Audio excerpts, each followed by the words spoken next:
আসসালামু আলাইকুম। কোঠাপোতা নিপাত যাক, ছাত্র সমাজ মুক্তি পায়। আছি রাজশাহী বিশ্ববিদ্যালয় প্রশাসন ভবনের সামনে। বারবার কেন বৈষম্যের কাতারে ছাত্রদেরকে বলি হতে হয়? পশ্চিম পাকিস্তান থেকে আমরা এই বৈষম্যের কারণেই বাংলাকে ভাগ করেছিলাম। তারপরে স্বৈর শাসনের যে পতনের সময় ছাত্ররাই কিন্তু এগিয়ে এসেছিল। সুতরাং বৈষম্যর কাতারের থেকে সর্বপ্রথম ছাত্রদেরকে বেরিয়ে আসার কথা ছিল, কিন্তু ইতিহাসের বারবার নজির এই ছাত্রদেরকে বৈষম্যর কাতারে পড়তে হচ্ছে। এরই প্রেক্ষিতে আমরা দেখেছিলাম 2018 সালে শাহবাগে কোটা আন্দোলনের বিরুদ্ধে যে প্রতিরোধ গড়ে তুলেছিল ছাত্র সমাজ তখন রাষ্ট্রপক্ষ একটা আশ্বাস দিয়েছিল যে আমাদেরকে কিছুটা বিবেচনা করবে, কিন্তু 2024 সালে এসে এই কোঠা প্রথা আবার নতুন ভাবে জাগ্রত হয়েছে। আবার এই ছাত্র সমাজকে বলি দেওয়া হচ্ছে।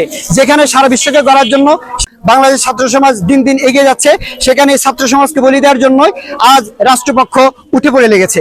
আর এই কোটা প্রথার বিরুদ্ধে ছাত্র সমাজ কিভাবে জেগেছে সারা বাংলাদেশের মতো শাহবাগ এবং ঢাকার বিভিন্ন জায়গার মতো রাজশাহী বিশ্ববিদ্যালয়েও কোটা প্রথার বিরুদ্ধে ছাত্র সমাজের যে ভূমিকা, আসুন এই ভূমিকাটা আমরা একটু এক পলকে দেখে নিই।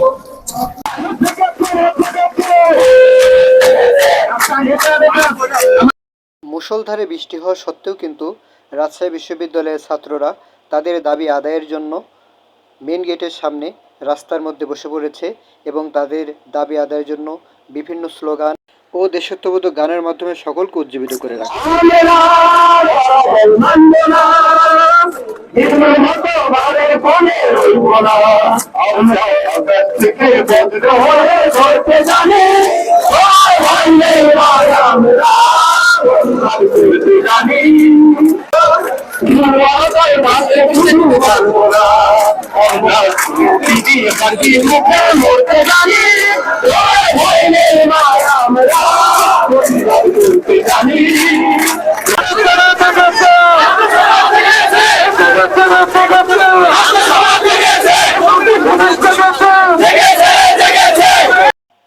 মেইন গেট অবস্থা ছাত্রছাত্রীরা রাজশাহী বিশ্ববিদ্যালয়ের মেইন গেট থেকে কাজলা গেট পর্যন্ত বিক্ষোভ করে এবং কাজলা গেট থেকে ভার্সিটির ভিতরে প্রবেশ করে প্যারিস রুটে তারা অবস্থান করে আগামী দিনের কর্মসূচি তারা ঘোষণা করে তারা আজকের মতো তাদের এই বিক্ষোভ শেষ করে।